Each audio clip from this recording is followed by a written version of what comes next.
Good afternoon, everybody. Now, I'm just a simple man, and my name is Noah Foster. Welcome to this simple stream. It's a new thing I've now started, but this one's a bit more special, in my opinion, because this is, again, my YouTube channel's 1 year anniversary stream. So, thank you, everybody, over the past year who has dedicated a moment of time just to listen to this little man's rants, predictions, previews, reviews, personality, and overall analysis of all things in wrestling. For those of you who don't know, I'm just a simple man, and if you haven't figured out by now, I am a lifelong fan of wrestling. So thank you again, and thank you to those who tuned in and liked, shared, and subscribed and commented, even shared the stream. Shout out, of course, to you, my lead moderator, Brenda, the gaming champion. How are you today, sir? In this stream, I'm going to be answering any questions that might come across the chat and any questions, of course, I received via the share links I've given out on Facebook and Twitter. Brendo, you were definitely VIP of that. Thank you. And also, I will give you some brief ideas and discussions of what's to come next for my channel, maybe some moments I've had this past year in wrestling, and we'll probably wrap up in about an hour, I think. So, with that, let's just go ahead and just talk about this past year. What a tremendous year this has been. Not only did I debut myself as a creator, hey, can you watch for a couple minutes, then back to work? I gotta go. Well, thanks, Chris Mace, and stay tuned, folks. Later on, of course, me and the holiday, we are the Simple Holiday. We will be recording another edition of hashtag 205 Life Matters, and that will go up by the end of the day on this YouTube channel as well as tomorrow on NoDQ's YouTube channel. To think, this all started back for me last year in October, predicting WWE's Evolution, the first ever all women's WWE pay per view, and that was actually a do it challenge by NoDQ's own Caitlin. So thanks, Caitlin, for the push for that. It is just something to just really be yourself and just have fun talking about what you love. And then you see what people might react to it and what might come from it. And here we are. And then later on, going from there was predictions for pay-per-views, and I became part of the next team with Jerry Slaughter and the Radar Wizard, Stephen Osborne. Hey Gary, how are you today? Good predictions and recaps and reviews of AEW Dynamite and NXT. I hope you saw mine in my last simple stream. I gotta say, Wednesday definitely knocked it out of the park. Thank you for tuning in. And then from there, I started becoming part of what became Team DQ and predicting New Japan Pro Wrestling, what soon became All Elite Wrestling, Ring of Honor, Impact Wrestling, and so much more. And now look at wrestling. It's become a boom now in the late 2019 with all these companies merging together, getting on these major networks, starting their own subscription services. It really is something to behold what wrestling has become. As far as this past year, though, there's been some amazing moments, meeting some of the NoDQ family, including Aaron Riff, Caitlin, Jerry, uh, Stefan, Colin Andrew back at W Fastlane, my first ever live pay-per-view experience, and also, of course, meeting some great WWE superstars, including but not limited to Santino Morella, Drew Gulak, V. Brian Kendrick, uh, Shayna Baszler, Adam Cole, baby, Kurt Angle, Chad Gable, and of course Cesaro, who set stuff off. Hopefully we can get you on for an episode of All Elite NXT here soon. Thank Facebook stunk that night. Technical difficulties. What are you gonna do? You know I still watch and have fun, but I mean it is what it is. Maybe we'll figure out next time. I should really invest, I think, in like a tablet now that I can think about it, or a webcam. Maybe I'll invest at least in a webcam next year. Boy, though, has there been a lot of great wrestling this past year or what? With these NXT UK specials, with these one-off specials. It surprised me we didn't get like a special tournament this year. I don't really consider King of the Ring like a one-off type tournament dealy because it wasn't like run by NXT or anything like that. But we did get a Mae Young Classic. We have yet to get a Cruiserweight Classic since 2016. And I just think it's all because of blood money coming from Comfort. But I digress. What do I know, right? I'm not a businessman. I'm just a simple man. We need a cruiserweight only pay per view. Well, with the fact now that 205 Live is now fully under the NXT banner, being co-run and co-created by William Regal and Drake Maverick, we can only hope that happens. But honestly, I just hope to see the NXT Cruiserweight Championship match maybe on the next Takeover. If we do have War Games coming up, because we're at the end of October. Anyway, let's go ahead and see if y'all have any questions for a moment. And while y'all think about what you may have thought was good in wrestling so far this year, or anything you may want to ask me, I'm going to see what Brando sent me here real quick. He sent quite a few. Let's take a look here. All right, let's see what you asked first here. What is your favorite WWE movie and why? Hmm. Okay. Well, I haven't watched that many movies most recently, but I will say this. I have seen the first Marie. I have seen none of the others. I've also seen See No Evil. Ugh. I've also seen The Chaperone, but I have to go back to where it really all started for me, and it was not John Morrison as Boone, even though I do have that on DVD. I think I really enjoyed The Condemned. Stone Cold really carried his role really well. I've always been a fan of action adventure type movies. And honestly, I feel that was like my first look into WWE movies. I haven't even seen The Scorpion King yet, to be honest with you. But I have to say that was probably my favorite. Let's see what's going on here. Gary, The Marine was my favorite WWE movie. Which one? One, two, three, four, five, or six? I mean, the only thing good about six was Becky was in it. Becky can play both villain or hero, in my opinion. She's just too good right now in WWE. Let's see here.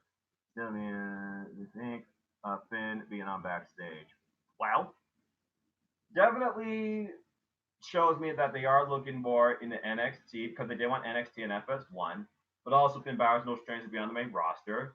And then Finn basically talking about how he compares one thing being Broadway, the other one being the movies, and then it just comes down to a taste of what you like.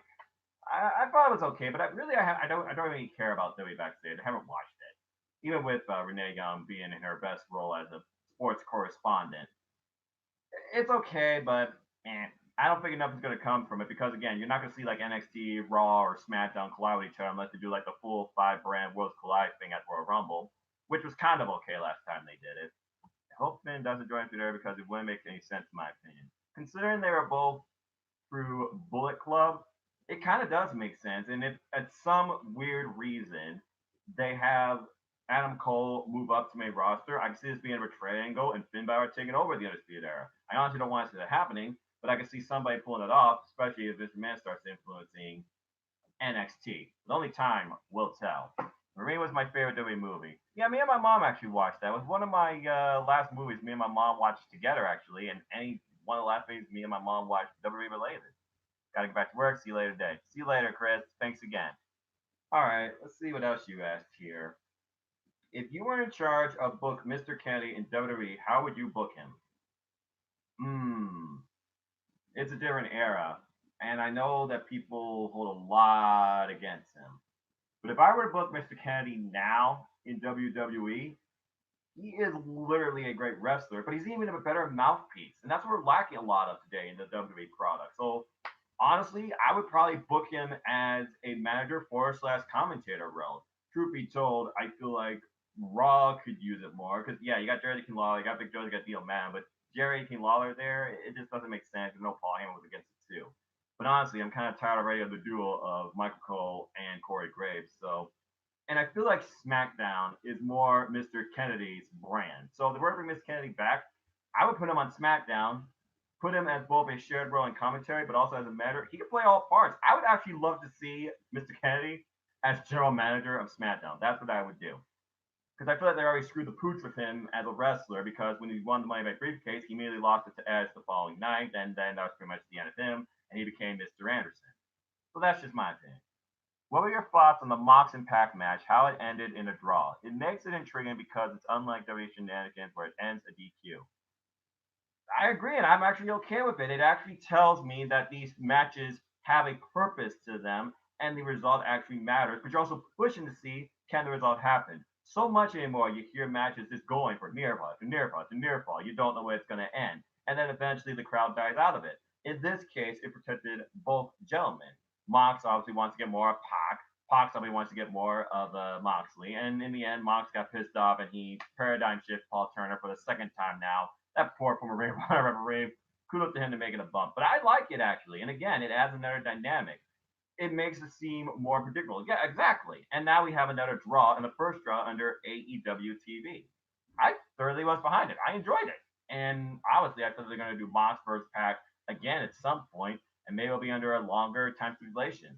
it actually also makes me more curious going forward what the end angles might be for AEW Dynamite, because in the past it's just been chaotic brawl, the elite, inner circle, Jericho on top or Cody on top. They actually did that in the middle of the show. They changed up the formula, made it seem more unpredictable, and I like that.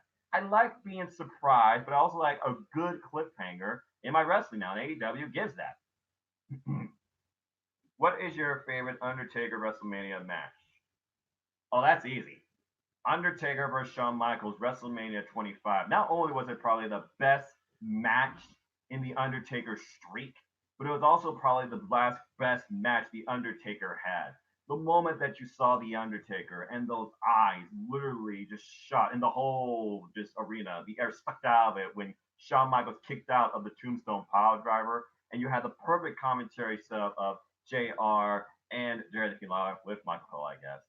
But everything about that match, the story it told of this rivalry dating all the way back to Shawn Michaels versus Undertaker inside the Hell in the Cell in the late 90s. Everything about this match, light versus darkness, the promos, the build, the setup, it was absolutely perfect. Probably one of my top 5 WrestleMania matches of all time, but truly that is my favorite Undertaker match of all time. Simple as that. And I still rewatch it to this day. There's a reason I still have the WWE Network and been subscribed since day one. Ish. I feel like that AEW is going to have a stronger year in 2020. I mean, they can only go up from here. I mean, truth be told, they dropped below the million threshold as far as TNT goes. But I feel like TNT is still very happy with the numbers. Still have True TV to back it up. They're constantly changing up the formula. They even gave us a little more with an encore presentation with never before seen footage during SmackDown. Thank goodness for that. And I feel like, yeah, they can only go bigger from here. As AEW continues to develop its roster, especially the women's roster, I hope, I only sense them going bigger. What is your favorite match of the Attitude Era? There was a lot of good moments in the Attitude Era, and I remember, of course, when Mankind won the WWE Championship, that made over 500,000 viewers tuned away from WCW to WWF, and that was a pinnacle moment. But as far as my favorite match goes, that's a little tougher. I mean, you can't argue with the moment of Andre the Giant Hulk Hogan. Irresistible force means the immovable object back at WrestleMania 3. But then you had Ultimate Warrior versus Hulk Hogan, title for title. And then I think about the bitter rivalry between Triple H and The Rock. And then, of course, you had Stone Cold being at the threshold of all of this madness during the Attitude Era. If I were to pick one match, off the top of my head, I'm just gonna go with Stone Cold Steve Austin versus Triple H. Probably, where was that? I gotta go back to my archives actually. No. I'm thinking of 2001. That wasn't really Attitude. That was like the end of the Attitude. Attitude Era for me, it's probably Rock versus Mankind because that Royal Rumble match was sick in I Quit. And the fact that they literally had a phone recording for that, and then we got the follow-up angle with the whole forklift thing. I thought that was pretty amusing. So off the top of my head, I like the rivalry that Stone Cold and The Rock had when The Rock became corporate. Corporate Rock is pretty fun too. How about Undertaker vs. Batista WrestleMania 23? That was another great match because Batista was like, I do not fear the Undertaker. And Batista, of course, being the World Heavyweight Champion, and as for the World Heavyweight title, WrestleMania 23 is actually one of my favorite WrestleManias because of that match, Shawn Michaels versus John Cena, and in my opinion, it had one of the best Money in the Bank ladder matches I can remember. So, yeah, that's up there. I think I'd probably rank that number 7 if we're just looking at Undertaker streak matches. Yeah, but AEW has nearly a million with World Series competition. AEW is number 4 with the male demographic this week. That's pretty solid if you ask me. I can't argue with that. And stay tuned, Gary, because on another YouTube channel with my friend Eric Kofalman, Via Round Entertainment, he posts great discussions on Twitter. We will be doing a Wednesday Night War weekly round about where we will talk about, of course, the ratings, our outlook, moments, change up, and our personal picks and favorites. Dumpster match or dumper match. I think you mean dumpster. I do remember that. That was a pretty crazy moment where literally the new age outlaws pushed what was it, Mankind and Terry Funk. When that stage was actually elevated at the time, that could have killed them. That was sick. And everybody thought, you went too far with this. That was a pretty cool moment, too. How about when Cactus Jack came back and we saw the promo on screen with the three faces of Foley? literally facing Triple H from childhood back then, and they had a wicked match on Monday Night Raw. Raw was War. That was such a wild time. You had like floods of signs in the audience, and anything could happen. Did you see Aaron's poll for Crown Jewel? What is your rating? I'm giving it a 1. On a scale of excitement, I think you're being generous. -3. You know what?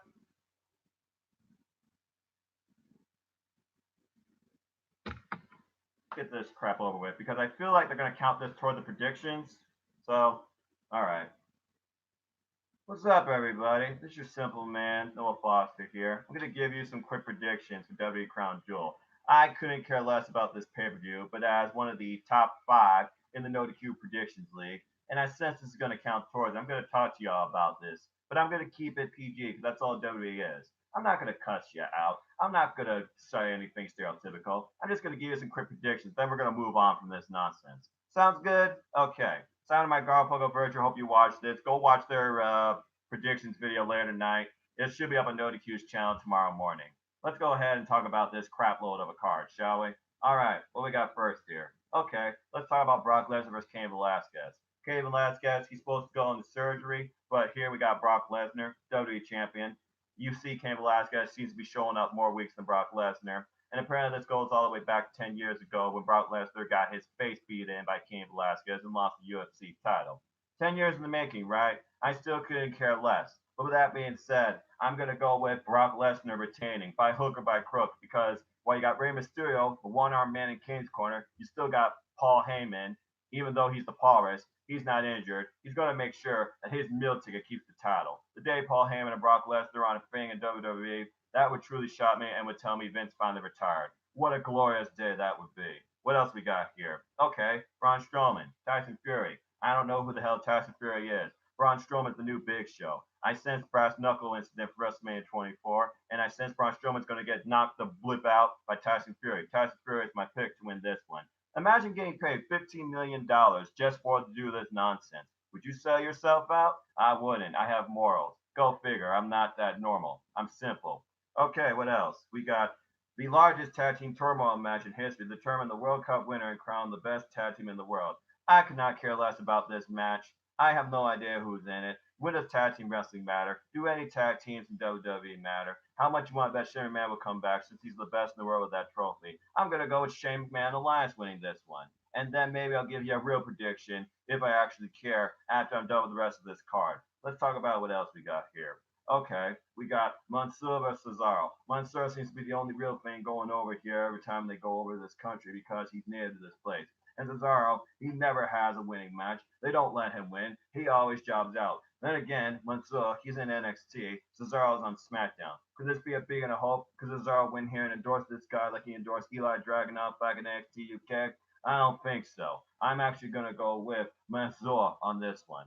All right, and I'm actually looking at the tag teams. You want a real tag team? I'll give you a real tag team. My pick to win this match, I am going to go with Roode and Ziggler, just because Bobby Roode is glorious. Even though Ziggler, he's just enhancement talent.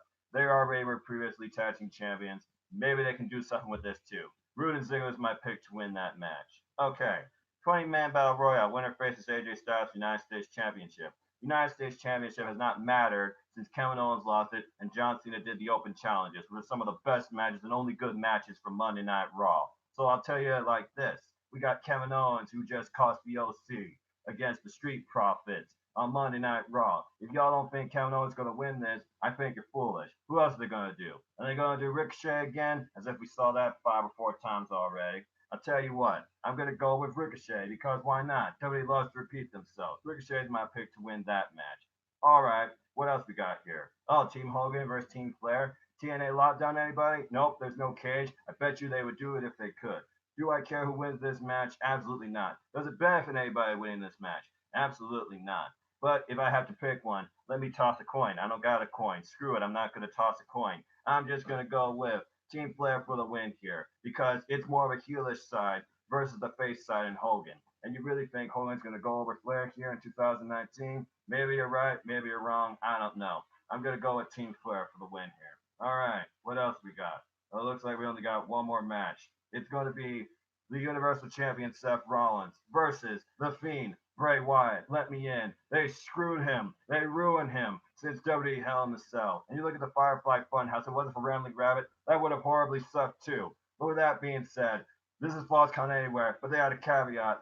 There cannot be a stoppage. There must be a winner. So if you think that the Fiend on SmackDown is going to beat the Universal Champion Seth Rollins for the title, I think you're foolish. I'm going with Seth Rollins retains on this one, and he keeps falling into a mental turmoil as the top babyface in WWE because nobody believes in him anymore because everybody's tired of him. You think even a heel turn will help at this point? I don't think so. He's already burned himself out mentally when it's private to release his Twitter account again. That being said, that's my Crown Jewel predictions.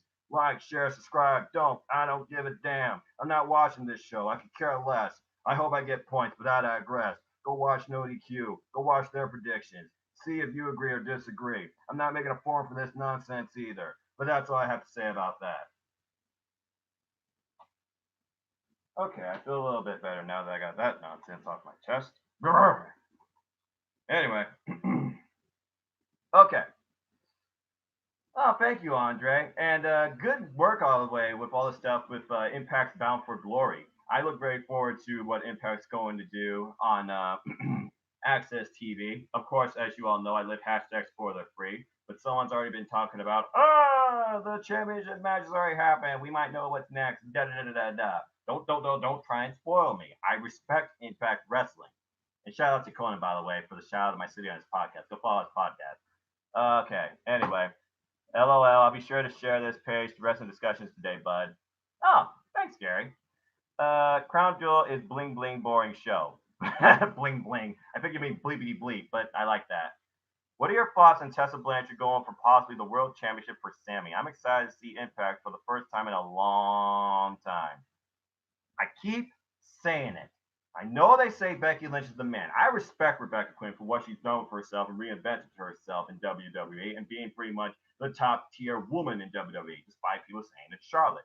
But you cannot argue as far as wrestler, not female wrestler, but professional wrestler. Tessa Blanchard is the top one. At Slammiversary, they set her freaking on the rocket. They put her and Sammy in the main event. She is no stranger mixed up to the man. Go watch Wrestling Circus. She has faced Brian Cage before at Wrestling Circus. If I could get Brian Cage versus Tessa Blanchard for the Impact World Championship at Hard to Kill, because Tessa Blanchard pretty much defines you cannot stop her, and Impact Wrestling defines you can't kill us, we're still here. Do you believe in us? I believe in you, Impact Wrestling. I will be watching. So with that being said, I would love to see that. But I know that this coming Tuesday, it's Sammy versus Brian Cage in a cage, ironically, in a cage match for the Impact World Championship. So, with that being said, since she has yet to beat Sammy one-on-one, if Sammy does become the new champion, I would love to see that be in the next match, Tessa versus Sammy for the title, and Tessa leads 2020 Impact Wrestling to the stratosphere as Impact World Champion. And I really, really hope that does happen. It kind of annoys me that she didn't win the X Division title, but I feel like they're just going to set her up in a match against Ace Austin if he gets over what he's doing. Brass was involved in this at all, but anyway. Yeah, I'm good for the month. Okay. Yeah, I'm very excited for Tessa Blanchard. I would love to see Tessa versus Sammy at Hard to Kill. Simple as that. But again, I have to see what Impact Wrestling is going to do in their first Tuesday show, official Tuesday show next week. Did you hear about the TNA Impact reunion for next year? No, I didn't. They're going to do like a reunion special? That might be interesting. Imagine somehow they get James Storm, Bobby Roode, AJ Styles, Austin Aries, Amazing Red. That would be crazy. I can only imagine who they could get on there. The former leader of the Dollhouse, what was her name? Terry Reynolds, I think? No, it wasn't Terry Reynolds, was it? Who would win? Becky Lynch or Tessa Blanchard? Oh, gosh. Why would you do that to me? All right. It's 4 horsewomen versus pure blood 4 horsewomen.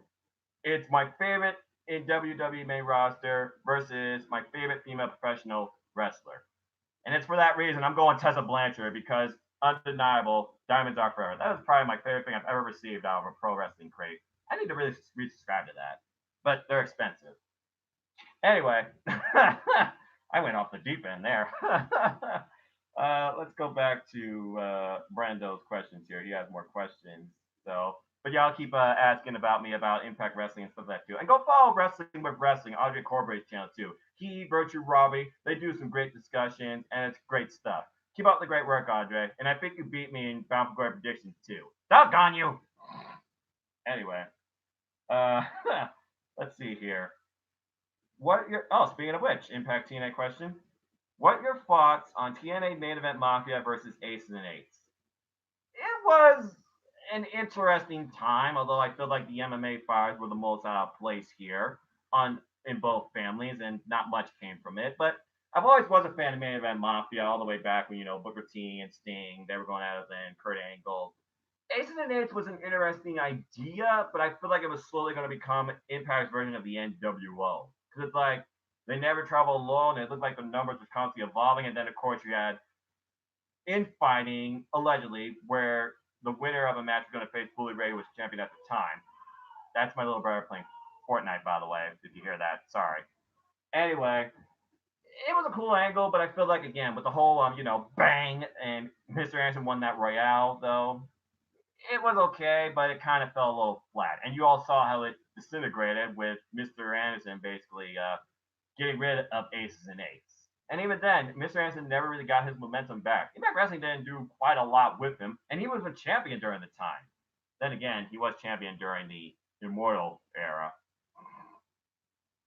I think Becky is getting very stale as champ. Who can stop her and take the title from her? I'm hoping Shayna. Well, Shayna Baszler, she's one of the most unique things in NXT when you think about it, because she's just not the NXT formula. She's a fighter, slower, ground-based, brutal, physical combat. But she's also there every day. And she's also leading, obviously, Jessamine Duke and Maria Shafir, who are still very green. But I would like to see Shayna versus Becky. I feel like it could be a good match, but you got to focus on the main roster. We got to try and build stars from there, right? And unfortunately, you're right. There's not a lot there when you think about the women's division. I know she's facing one half of the women's tag team champions, though, on Monday Night Raw. So maybe something could come from that. But then again, Asuka beat Becky back at Royal Rumble, and they didn't capitalize with her singles run since. Mr. Anderson.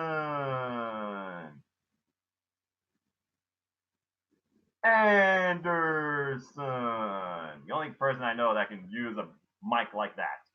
Anyone but Charlotte. It wouldn't surprise if they do Charlotte versus Becky again. Let's be honest, because really in Vince's eyes, those are the only two top tier female superstars Mr. Man has on Monday Night Raw. Monday Night Raw kind of got screwed in the women's division when you think about it. There just isn't a lot there, sad to say. At this point, though, yeah, I mean, after Sasha and that incredible Hell in a Cell opener, which is probably the best match in that pay-per-view, who can take it from Becky that you actually can believe can run with it? It won't be Nia Jax, whatever she's doing. I hope she's okay, though. Anyway, let's see here. Who should AEW sign for the next big tag team? I'm hoping the Briscoes. Them boys! I saw that Ladder War live at Ring of Honor Summer Supercard against GLD where they ended on Honor. The Briscoes is Ring of Honor tag team division. Been there since day one, 11-time tag champs. One of the best tag teams in the world. I would love to see it on AEW, but as long as Ring of Honor still is alive, just as much as Impact, if not maybe a little less, I would like to see Briscoes, but honestly, I don't see that happening. If I were to pick a team, you saw the subtle tweet that might be teasing or trolling, whatever. I would love to see the Revival. Real wrestling, real wrestlers, pro wrestlers in a pro wrestling environment. I think Revival would be a great addition with their old school style and respect to the Hart Foundation and tag team wrestling. I would say Revival because before they went up to the main roster, they were one of my favorite teams in NXT. Remember DIY versus the Revival, 2 out of 3 falls in NXT TakeOver Toronto? That set a standard for tag team championship wrestling. But yeah, Briscoes is good, but I would say Revival. If I were to pick another team, change it up. Maybe Willie Mack and Rich Swann. Willie Mack and Rich Swann have very good tag team chemistry and Impact Wrestling. I would like to see them go out to the North one-on-one, but we'll see what happens. You see that tease by Owen on Twitter? I truly believe he could sign with AEW next summer and make a huge surprise at All Out next August. RKO out of nowhere. I did. And he also tagged both the Revival and Luke Harper and Riddick Moss, who I forgot still is in NXT. So, only time will tell. But the rumor has it the morale's very low backstage in WWE. And there's people that are definitely considering going to AEW when their contracts expire. Why wouldn't you? AEW is where it's at right now. It's a whole lot of fun, and I haven't been disappointed in it. And everyone seems to be enjoying themselves. You get the subtleties too from being the elite, for example, about the backstage environment. Did they do Motor City Machine Guns versus the Briscoes in Ring of Honor? I don't know, actually. I know right now that Chris Sabin, I believe, is a coach in Impact Wrestling. And Alex Shelley, he's just a singles competitor right now, doing his thing in Ring of Honor. So it wouldn't surprise me if they did, though. I would have to look that up. I watched Ring of Honor for several years, and I don't even recall that on a Thursday throwback. My fellow Ring of Honor fans, please let me know if you've seen that. Motor City Machine Guns versus Briscoe sounds insane. I know they did the Rock and Roll Express because I saw that back at the Crockett Cup. Shout out to Jeff Meacham, big proprietor of the National Wrestling Alliance. Oh yeah, they did. It looks like they did a few years back. So if you go to Ring of Honor's YouTube channel and look up Briscoes versus Motor City Machine Guns, they had a 30-plus-minute match. Go check it out.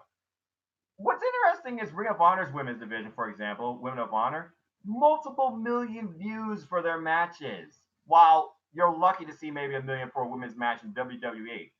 Truly respect women's wrestling, even though I still don't know why they haven't put Maria Manic in a match yet. Kelly Klein, shout out to my home state girl, the current Ring of Honor women's champion. She is doing great things there. I would love to see her actually sign with AEW, but I know she's leading the Women of Honor division, so I hope that she can bring it into the stratosphere. AEW is by far the most amazing thing to watch right now. Can't believe I'm saying, but I think making Finn heel was a desperation move.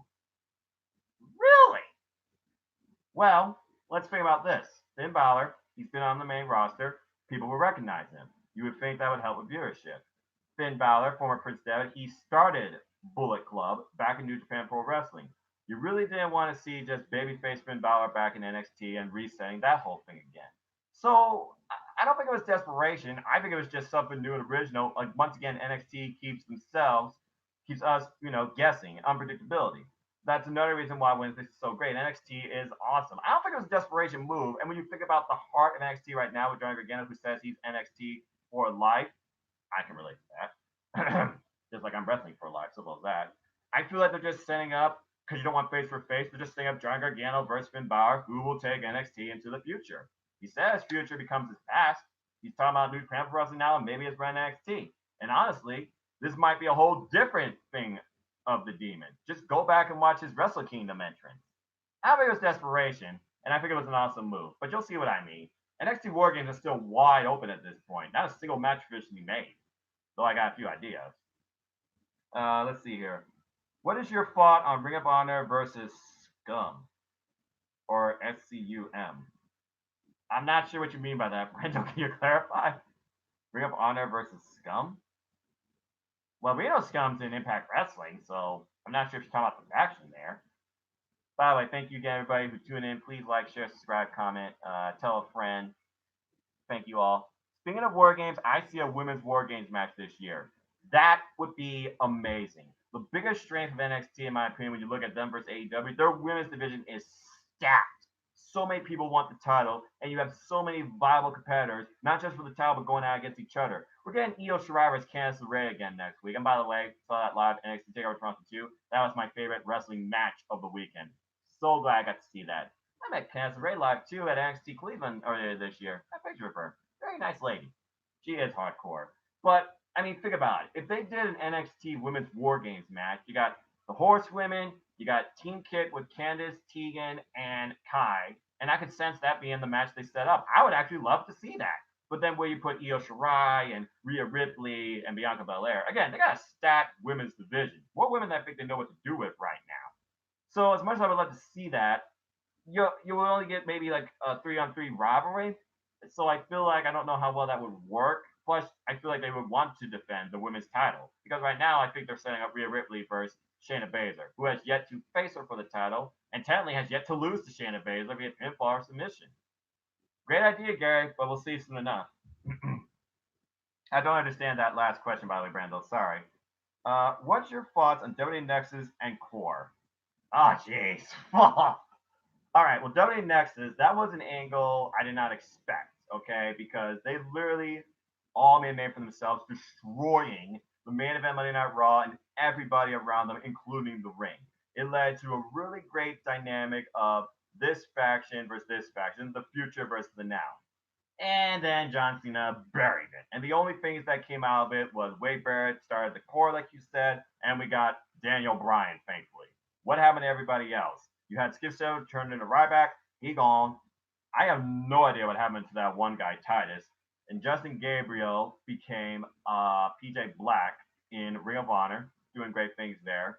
But as far as my opinions about the two, and by the way, CM Punk, of course, took over the Nexus, new former Nexus, and David Otunga, Husky Harris, former Bray Wyatt. Y'all remember that stuff. I have to say I like the Nexus better. I like their theme, I like the shirt, I like the yellow, I like the fact they actually had John Cena underneath their command. And it looked like it could have really went a long way. They even had tag titles, but they never got anything more than that. And I feel like there was too many in numbers. The core, I feel, was just kind of like a rebound of the Nexus because they know they screwed up. John Cena even confessed to, I admit I screwed up. And of course, Wade Barrett was leader in that as well. So basically, I have to say that I thought both factions was cool. There was more potential in the Nexus, but I feel like they just ruined it and tried to recreate kind of like how NWO had the Blue WO and the LWO and all that type of stuff. It turned into basically something like that. So the core was all right, but I just didn't see a lot coming from it. Sorry. And Nexus, I liked it, honestly. I enjoyed the faction. I enjoyed the angle. Core was just meh. Another faction that died before it began. Who's your pick, SCU or Lucha Bros? I'm expecting Lucha Bros. Well, SCU is not only leaders of tag team wrestling, but they're also the coaches there as well. But without Christopher Daniels, this makes the match wide open to me because you have this not so familiar combination of Scorpio Sky and Kazarian, who's had a hot streak of 2 matches so far. But this is the Lucha Brothers. You saw the opening AEW. Lucha Brothers Private Party, HOG recreated. What an incredible match. Some think it should close the show. I think it was perfect where it was. If you had to make me pick, because originally my pick was Private Party to win the whole thing, dang it. I want the inaugural tag team AEW World Champions to be Cero Miedo. I am going with the Lucha Brothers. And I'm sticking with that. All right. Oh, this is a loaded question. If you can become a manager of anyone from WWE, NXT, Impact, Ring of Honor, AEW, and NWA Power, who would you manage from each one? Huh. Okay. WWE. Who would I manage from there? Oh, easy. Bobby Roode. The man is money. He deserves to freaking be a world champion. NXT. As far as who needs a manager down there, that was a little tougher actually. But if I were to pick somebody, I think I would go with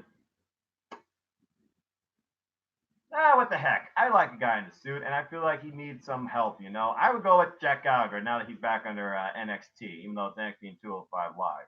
Jack Gallagher, I think he and I would make an interesting dynamic, and I'd be the mouthpiece, you know? And we're both men of class with suits and stuff. Impact, Tessa Blanchard doesn't need a manager. But as far as someone who might need a manager, I would say Eddie Edwards. Oh, that faction. Okay. I'll talk more about that in a moment. That's going way back. Steve Corino, Jimmy Jacobs, and Kevin Steen. That was a fun feud. I need to refresh myself on that, actually. Anyway, finishing up that question. Impact. Killer Cross, he scares me. Eddie Edwards, he's a wild card. Ace Austin, he's on the up and up. I probably would go along with him. Ring of Honor. If you could become a manager for anyone, Ring of Honor. Maybe Kelly Klein, because she is a standout for women's wrestling. I would like to promote her and Women of Honor. And AEW. I can't be Orange Cassidy because he's already a manager for the Best Friends. As far as a manager for somebody in AEW, I would go with. Oh man, I don't know. I kind of like Brandon Cutler per se. There's a lot of potential in him, but he had some mixed fortunes, and maybe he could teach me a thing about Dungeons and Dragons. I probably would go with him. NWA Power manager. I love the tag team of Kukabuna and Mr. Anderson. I would love to be part of that faction and manage that. Just keeping it simple. All right, let's see what you said here. I see them attacking the Rock and Roll Express as well. Well, I mean, they're presenting the titles, and I mean, this is about tag team wrestling. Lucha Brothers don't necessarily have a feud with the Rock and Roll Express, although I could see Rock and Roll Express maybe becoming more involved with AEW, maybe the NWA. There's so many possible alliances that could happen right now with AEW. Not that they need it, but I'm just saying. I feel like it's definitely going to happen because this company seems much more flexible and comfortable to be with. Let's see here. The founding members are Kevin Steen, Steve Carino, Jimmy Jacobs. Well, Jimmy Jacobs, the crazy princess. Steve Carino, he is nobody to joke around with. And Kevin Steen, aka Kevin Owens, still one of my favorites of all time. I still look back at that promo he had with the former Undisputed Era of Adam Cole, Kyle O'Reilly, and Bobby Fish, and they were just cussing out. It was freaking fun. Hell. Hi, Sandy. Welcome to my anniversary simple stream. I'm just talking wrestling and having fun. You missed my rant, Simple Man going rogue on Crown Jewel, so feel free to check that out. And if you have any questions or anything you want to play and talk about, please let me know. And I'm just talking about things that could come up for this channel. But this has become more just a lively conversation. And who knows, I might do this a little more going forward. All right, Brando, you got one more question here, so let's see what you got. Then I'll just talk about some other stuff and maybe ask you all some questions. Which theme song underrated? Which theme song is underrated overall in wrestling? I kind of think Evils is underrated if I could go into Japan for wrestling because it brings a presence. And unless you understand the character of Evil, you really don't get the idea behind him. So I would say that. And as far as if I could keep it on the country, underrated theme. Tessa Blanchard, I feel like her theme fits to a T. I love the fact she lip syncs it. Underrated theme. Well, if my friend Paul was in this chat, he would say the freaking B teams. There we go. Yep. Battle Scars. Battle Scars made me think the B team seemed like a lot more serious, and they had a stroke of lucky fortunes under that theme. And then they became something that you would see probably out of a high school basketball game with their cheerleader type theme and the bold B shirts. One of the most ridiculous things ever. And I met excuse me. I met Curtis Axel and Bo Dallas live at the SummerSlam meet and greets. And they're actually two pretty cool, dynamic, fun, entertaining dudes. But I cannot stand their new theme. I wish they went back to Battle Scars and were a more serious team. Can we just get new tag team belts already? I'm sick of dimes on red and blue leather. That's another thing. Stupid, stupid, stupid. Let's talk about the ugliest belt. 24/7 title. Am I the only one that believes that dang thing should be retired?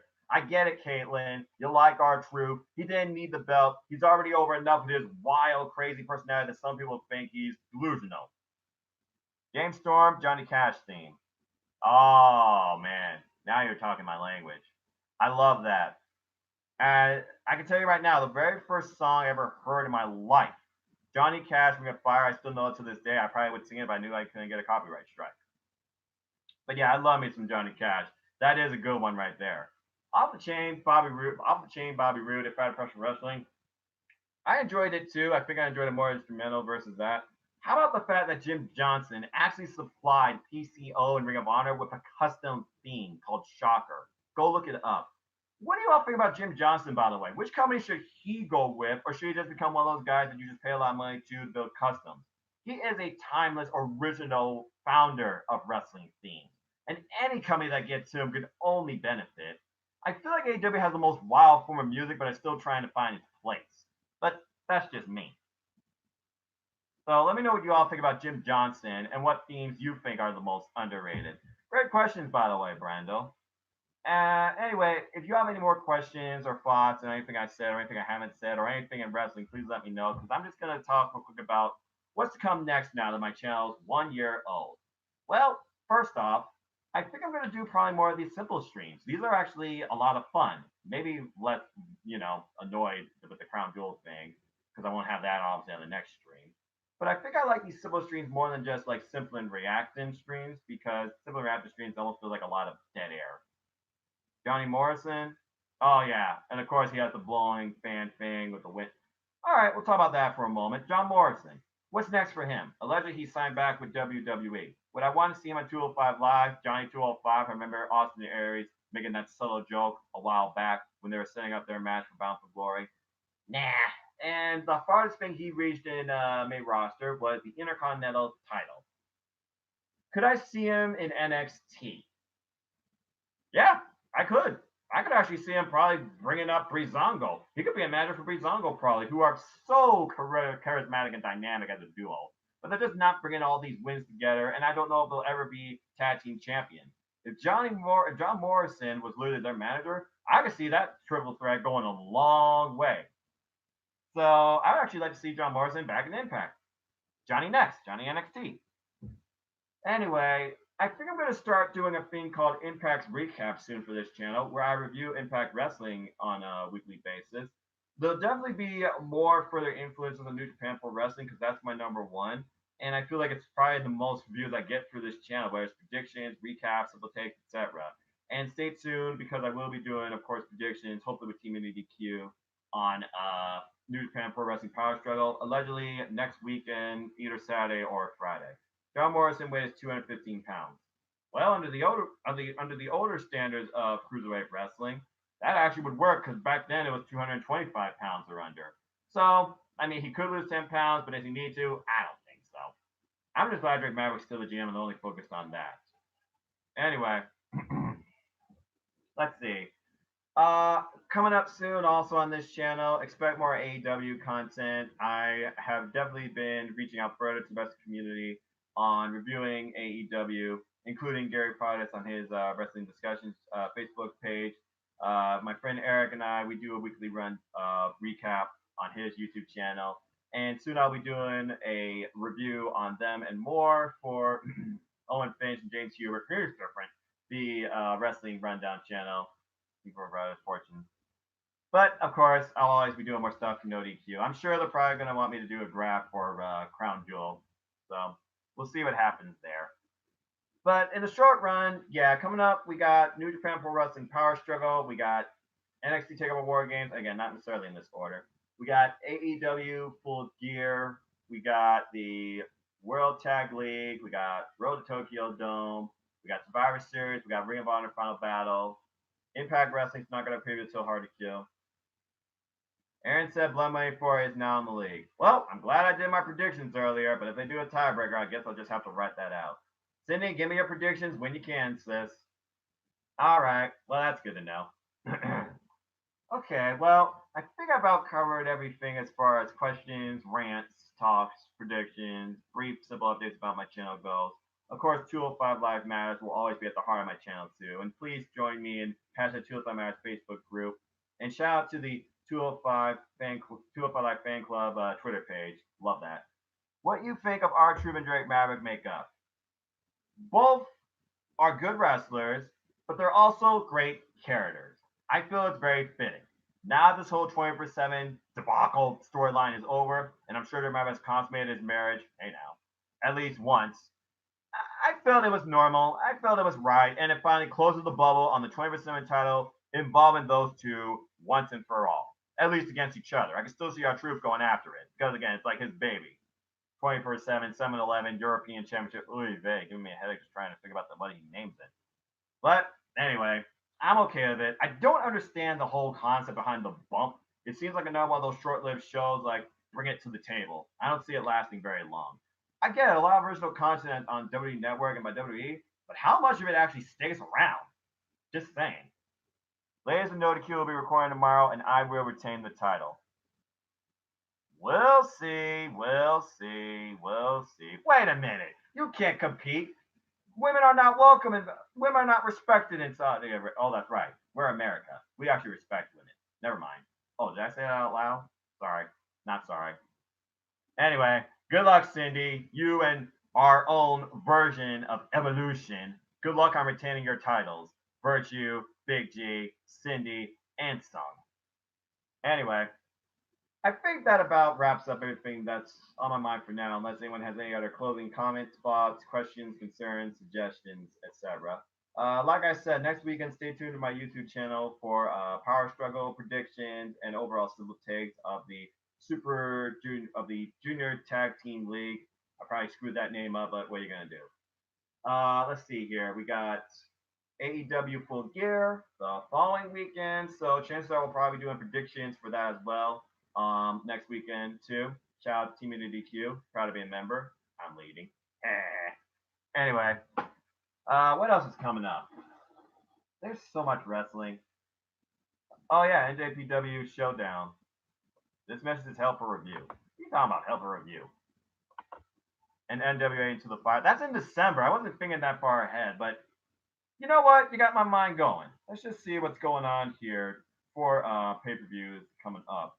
Because I feel like I'm forgetting something. And people help me out if you guys like suggestions or other pay-per-views that I can't think of as well. Because I just like talking about wrestling, predicting wrestling with friends, etc. Let's see here. Okay, here we go. Yep, you're right. So we got Power Struggle, AEW Full Gear, War Games, Survivor Series, Final Battle, World Tag League, NWA Into the Fire, which already sold out. Woohoo! And the Road to Tokyo Dome, and of course, Wrestle Kingdom. We will see what happened with No DQ title. Indeed. I'll be going to NJPW Showdown with Good Brother Chris. Have a great time, Cindy. But I think with that being said, ladies and gentlemen, I am done here for now. So thank you for tuning into this fun, simple stream. There's not going to be no description. It's just that. It's a simple stream. You don't know what I might talk about. You don't know what might come from it. But everyone's all welcome here to just have fun, be themselves, ask me anything, comment anything, as long as you're respectful to one another's opinions. I hope you all enjoyed this. And if you all want more of this going forward, please let me know. Thank you again, everybody who has tuned in over the last year with this Simple Man and his rants in wrestling. Maybe I'll even do this as the platform going forward for my Simple Man's Rant and Wrestling podcast I started. Because obviously I could talk about wrestling in less than 30 minutes, but there's obviously a lot more to always talk about too in wrestling. So you never know. But with that being said, I will wrap up by telling you all this. If you haven't figured out by now, know this. I'm just a simple man and a lifelong fan of wrestling. So if you want to follow me and talk anything wrestling, either here or do Edge voice when he comes to the ring. All right, in a moment. NoDQ.com/Nora at nfoster1916. You know what? Yeah, let's talk about that real quick. Again, segue. This is what I love. I love interacting. I like when people just want, to talk about wrestling and want me to do wrestling. Okay, let's see here. Ladies and gentlemen, please welcome the rated R superstar Edge. Shout out to Chili Chimmel, legend, timeless. By the way, best ring announcer in my opinion right now. Justin Roberts does a great job. I really like Andy Separate. The following contest is scheduled for one fall, and it is for the NXT UK Championship. Can you just call it NXT UK Championship already versus the friggin' WWE UK Championship? That annoys the heck out of me. But I digress. Yeah, Edge. Apparently he gets maybe one more match, unlike Christian. He says he's willing to go. I am not a medical expert. I just hope he does what's best for his body and health. And he did deny that by saying no and no. But I guess we'll see what happens. But anyway, NoDQ.com/Noah takes to my Twitter page or follow the Civil YouTube channel here for more extenuating fun, unpredictableness right here at youtube.com/user/NoahFoss210. There's a lot more predictions, simple takes, reviews, recaps, and all sorts of things wrestling coming up. Coming up soon, hashtag 205 Life Matters. I'll be going on to other YouTube channels, do some reviews on This Week in Wrestling, AEW, and NXT, and more as well. Teddy Long and his tag team match. Wait, hold on now, players. Now I see you all want to fight because people did not come here to see you for blabbering in the ring. So we're going to have ourselves a good old-fashioned tag team match. It will be The Undertaker and Shawn Michaels versus John Cena and Batista. Holla! I miss Teddy Long so much. Still one of my favorite GMs of all time. He made SmackDown fun, made me care about tag team wrestling, and of course, if you got on his bad side, he would put you one-on-one with the Undertaker. But again, times have passed. What are you gonna do? Anyway, follow my civil YouTube channel here. All sorts of content, more imitations, predictions like this. People power. SmackDown is absolutely brutal to watch. Yeah. Let me ask you this: would you rather hear John Laurinaitis back on SmackDown? Because obviously, maybe that would have at least raised more interest. I don't know. That's another thing. Y'all remember that era? People power. What a joke. But the guy was executive vice president of talent relations.